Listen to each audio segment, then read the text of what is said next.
amado, bem-vindo de volta à nossa escola bíblica. Nós estamos tratando das cartas de João. Nós já terminamos a primeira carta e agora nós vamos estudar a segunda carta de João. Então, pegue a sua Bíblia, pegue o seu caderno de estudos, ore ao Senhor, pede a Ele discernimento, entendimento, conhecimento, sabedoria, pede a Ele proteção, para que nós possamos desvendar dos seus mistérios. Muito bem, nesta carta, na segunda carta de João, ele se identifica como o presbítero. Nós já tivemos a oportunidade de falar sobre isso. Presbítero aqui significa um apóstolo, um discípulo do Senhor que esteve com ele, que acompanhou, que viu os seus milagres e os seus ensinamentos. Então, aqui nós podemos identificar João como este presbítero. Então, por esta expressão dele se auto-reconhecer como presbítero, nós podemos identificar que a autoria da carta é efetivamente de João. E ele manda uma carta para a senhora eleita e seus filhos. O que ele quer dizer com isso? Ele quer dizer que ele está mandando uma carta para a senhora, significa a igreja, e seus filhos, os membros desta igreja. Mas por que ele fala em senhora? Nós vamos ver que em muitas partes da Bíblia existe uma coisa que nós chamamos de personificação, ou seja, ele vai identificar a igreja como se fosse uma pessoa, nesse caso, uma senhora. Então, é a personificação da igreja que João tinha como área de sua jurisdição, de seu cuidado. Isso não é só João. Muitas vezes na Bíblia nós vemos esta personificação. Então nós vamos observar, por exemplo, que é dito Israel como filha de Sião. Nós vamos ouvir como a noiva ou como a esposa, Hefzibá ou Beulá, como Isaías fala também. E Isaías também fala sobre mãe, Isaías também fala sobre viúva, ou seja, essa personificação. E aí ele fala em verdade, porque ele está tentando fazer um contraste agora, um contraponto com os falsos mestres e os profetas, especificamente numa carta para a igreja. O tema, então, da segunda carta de João seria, num primeiro momento, uma recomendação à hospitalidade, a receber aqueles que vão em nome de Jesus, aqueles que têm um ministério, que estão exercendo o seu ministério, e uma censura por comportamentos que são comportamentos anticristãos. Então, aqui, a hospedagem era uma questão muito importante para os povos do Oriente, e mais especificamente para a época dos discípulos, para a época do início da igreja. Então, era falado acerca de hospedar os evangelistas, os missionários, quando eles estavam em viagem. Mas acontece que os falsos mestres e os falsos profetas também faziam isso. Então ele está alertando as pessoas nesta hospedagem, que deve ser uma hospedagem em consideração, em amor, completa para aqueles que vão em nome de Jesus, e cuidadosa ou negando a hospedagem para aqueles que são falsos profetas e falsos mestres, porque eles pregam o anticristo. Uma coisa interessante aqui que o amado pode observar, existe um manual para esses missionários, esses evangelistas, como eles deveriam se comportar na casa dos outros, como eles deveriam se comportar indo até a moradia, as cidades, etc. Esse manual ficou conhecido como Didaquê. Esse Didaquê está acessível na internet. O amado pode digitar ali Didaquê e ele vai baixar todo esse manual com todas as orientações para que os evangelistas sigam, para que os missionários sigam, para que não sejam pesados aqueles que lhe hospedam. Ele então cumprimenta, ele inicia a carta, né, desejando graça e misericórdia. Graça, misericórdia e paz. São 3 palavras iniciais desta saudação, desta carta. Por que ele fala de graça e misericórdia? Porque tanto a graça quanto a misericórdia são sinais do amor de Deus. A graça é estendida para aqueles que são pecadores, que não têm mérito e que foram salvos, como Atos 15:11 diz: mas cremos que seremos salvos pela graça do Senhor Jesus Cristo, como eles também. Ou seja, nós não fazemos nada para merecer, nós não temos o que fazer para merecer a salvação. A salvação, ela nos é entregue por graça, por amor. E misericórdia, ele está falando de misericórdia exatamente porque também é um sinal do amor de Deus. É o que nós vamos encontrar, por exemplo, em Lamentações, no capítulo 3, o verso 22 e 23, diz assim, ó: as misericórdias do Senhor são a causa de não sermos consumidos, porque as suas misericórdias não têm fim. Novas são cada manhã. Grande é a tua fidelidade. Dia após dia, nós vamos recebendo misericórdia e graça do Senhor. É por isso que nós não nos desesperamos, é por isso que nós não somos destruídos, diz o profeta. Ele cumprimenta em paz. Por que nós dizemos paz? Por que nós dizemos shalom? Shalom, paz. Né? Por que isso? Porque ele está lembrando que com a vinda de Cristo houve uma restauração na nossa comunhão com Deus. Jesus veio para restaurar a nossa comunhão. Isso lá está em Colossenses 1:20, diz aqui: e que havendo por ele feito a paz pelo sangue da sua cruz, por meio dele reconciliaste consigo mesmo todas as coisas, tanto as que estão na terra como as que estão no céu. Ou seja, nós fomos reconciliados com Deus. Por quê? Porque Jesus morreu pelos nossos pecadores. Ele, o justo, se fez injusto, levando os nossos pecados, e, portanto, nós fomos justificados por Jesus. Quem é esse Jesus? João fala de novo quem é esse Jesus. Esse Jesus é o Jesus humano, aquele que veio em carne, aquele que é nascido de mulher.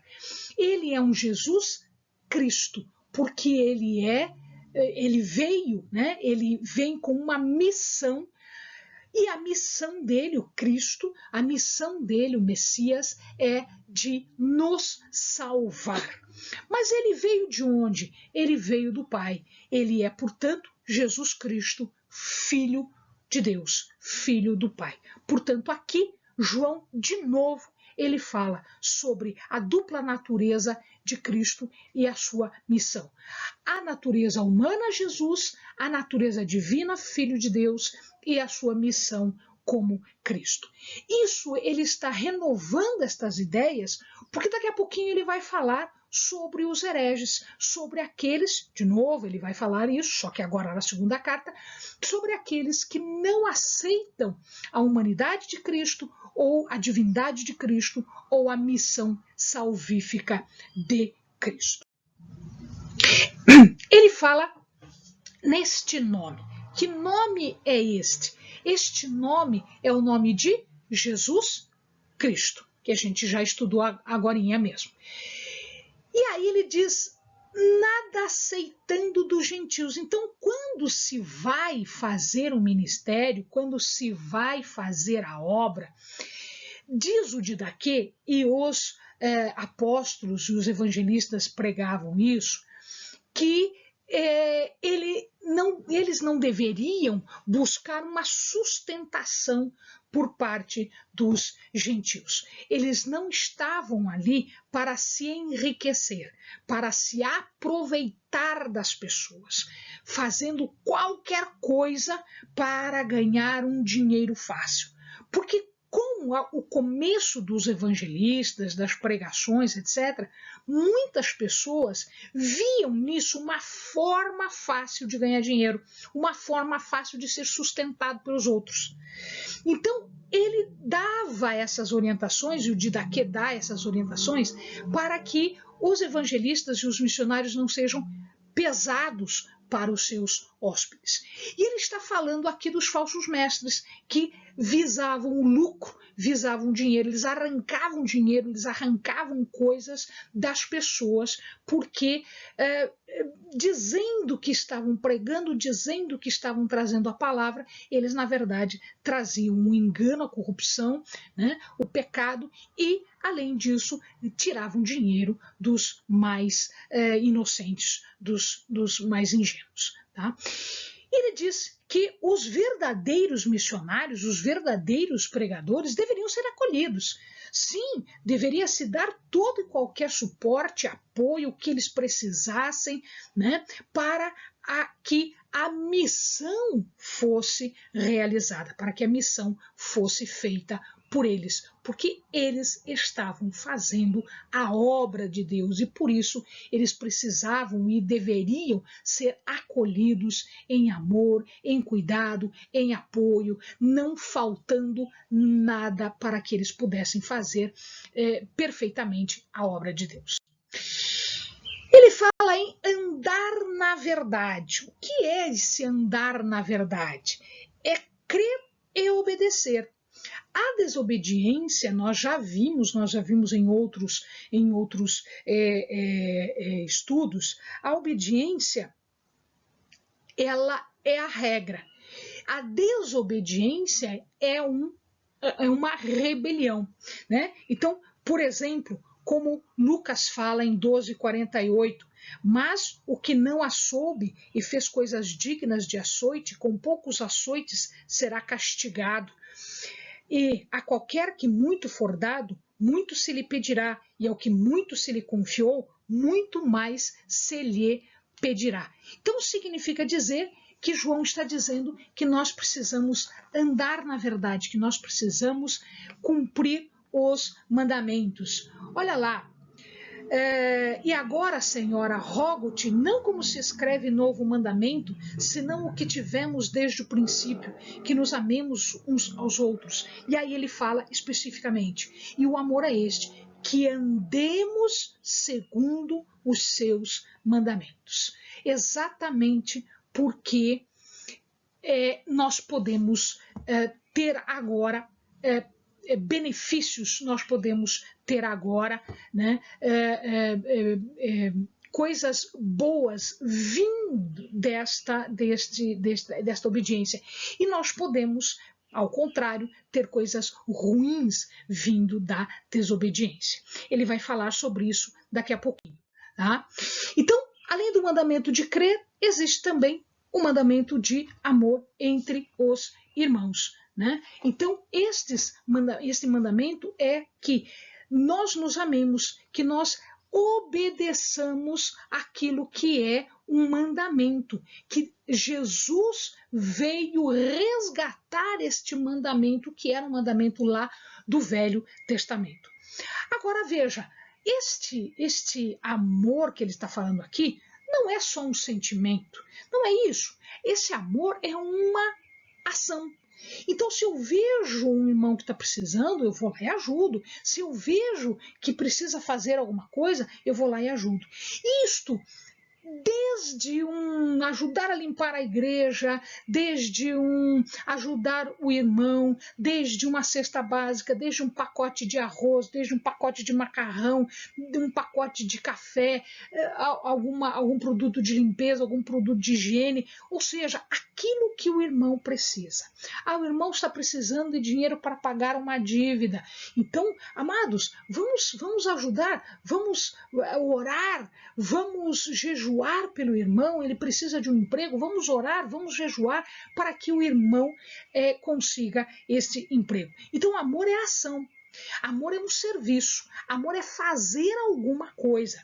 Amar o próximo, né, segundo João, de acordo com Jesus, é cumprir a lei. Então, se o amado observar em Mateus 22, diz o seguinte, e Jesus disse-lhe, amarás o Senhor teu Deus de todo o teu coração e de toda a tua alma e de todo o teu pensamento. Este é o primeiro e grande mandamento. E o segundo, semelhante a este, é amarás o teu próximo como a ti mesmo. Destes dois mandamentos dependem toda a lei e os profetas. Ou seja, todo o Velho Testamento está sintetizado, está resumido em amar a Deus e amar o próximo. Ele fala que os enganadores não são assim, os enganadores vão lá por causa de dinheiro, os enganadores vão lá por causa de benefícios, os enganadores vão lá ensinar coisas erradas. E isso era uma questão muito comum naquela época, né? Paulo escreve sobre isso, Pedro escreve sobre isso, João escreve sobre isso, né? Então nós temos muitos deles que escreveram porque era uma coisa que começava a acontecer. Falsos profetas que iam de igreja em igreja pela Ásia Menor, ou seja, a Ásia Menor é a região onde as igrejas, né, dos primeiros cristãos estavam colocadas. E o que eles faziam? Eles negavam a humanidade, a divindade de Cristo ou a sua missão salvadora. Nisso, eles enganavam os homens. Estes, os gnósticos, principalmente, como a gente já viu em vídeo passado. E eu disse que ele falava de novo sobre o galardão. Está aqui de novo. Então, esses não vão ter galardão. Porque eles estão errados, porque eles estão enganando as pessoas, porque eles estão levando as pessoas por um mau caminho. E as pessoas que vão corretamente no caminho de Deus, corretamente pelos ensinamentos, fazendo a obra, cumprindo os mandamentos, estes terão o que se chama de galardão. O que é galardão? Galardão era um salário, era o salário do operário, era o salário do trabalhador, era uma recompensa, uma compensação por alguma coisa feita. Veja, a salvação não depende de obras. Então preste atenção aqui. Então, cuidado, vamos com calma agora. A salvação não depende de obra. É por graça e misericórdia de Deus. Nós já vimos isso, é por amor. O galardão é outra coisa. O galardão é algo a mais que nós, salvos, vamos ter no paraíso. Isso segundo Romanos 2. Veja lá, o qual recompensará cada um segundo as suas obras, a saber, a vida eterna aos que com perseverança em fazer bem procuram glória, honra e incorrupção, mas a indignação e a ira aos que são contenciosos, desobedientes à verdade e obedientes à iniquidade. Então nós temos a salvação por um lado e a perdição para outro. Dentro da salvação, nós temos os chamados galardões. E esses galardões serão para aqueles que estiverem na presença de Deus, fazendo a obra de Deus. Os gnósticos, eles não eram assim. A gente já teve a oportunidade de falar sobre eles. Eles não tinham Deus, eles não acreditavam em Jesus, eles diziam que ou Jesus não era humano, ou Jesus não era divino, ou Jesus não veio para a salvação, e eles achavam que eles tinham todo o conhecimento, eles possuíam todo o conhecimento e eles não precisavam de ninguém. Estes eram os gnósticos. Eles achavam que tinham conhecimento suficiente, sabedoria suficiente, inclusive superior à sabedoria e o conhecimento de Jesus. Veja só que heresia grave esta. Isto não é diferente hoje. Hoje nós encontramos pessoas assim. Hoje nós encontramos pessoas que querem Deus, mas não querem Jesus. Querem a bênção, mas não querem o sacrifício. Querem o melhor, mas não querem obedecer. Querem a salvação, mas não querem os mandamentos. Uma coisa sem outra não existe. Não existe uma coisa sem a outra. Então, para que tenhamos o pacote completo, a gente precisa obedecer, a gente precisa observar os mandamentos, a gente precisa agir como salvos e como imitadores de Jesus. Ele fala no finalzinho, né? Já no finalzinho da carta, ele diz assim, ó: olhai por vós mesmos para que não percais o que ganhastes, antes recebais plena recompensa. Este é o galardão. E ali, se alguém vem ter convosco e não traz essa doutrina, não o recebais em casa, nem tampouco o saudeis. Quem o saúda participa das suas obras más. Então aqui é o seguinte: saudeis no sentido de receber em casa, ter papo, conversa, comunhão com estas pessoas. João diz: não faça isso. Não faça isso, porque você não aceita o ensino dele, mas fica ouvindo o que ele está falando. Então não, você não tem que ter comunhão com falso profeta e falso mestre. Se eles estão ensinando coisas erradas, você tem que dizer que aquilo é errado. Ele vem oficialmente comissionado por alguém na tua casa para falar corrupção, para falar em verdade. Não aceita. Não aceita a mensagem que não é de Deus. E como é que eu vou saber, Leni? Pela palavra.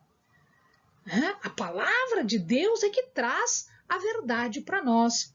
Então, amado, você tem que estudar, você tem que ir atrás, você tem que se aprofundar na palavra para não ser enganado por falso mestre e falso profeta. Sabe? Vento de doutrina que te leva para longe de Jesus, que te leva para longe da comunhão, que te leva para longe da salvação.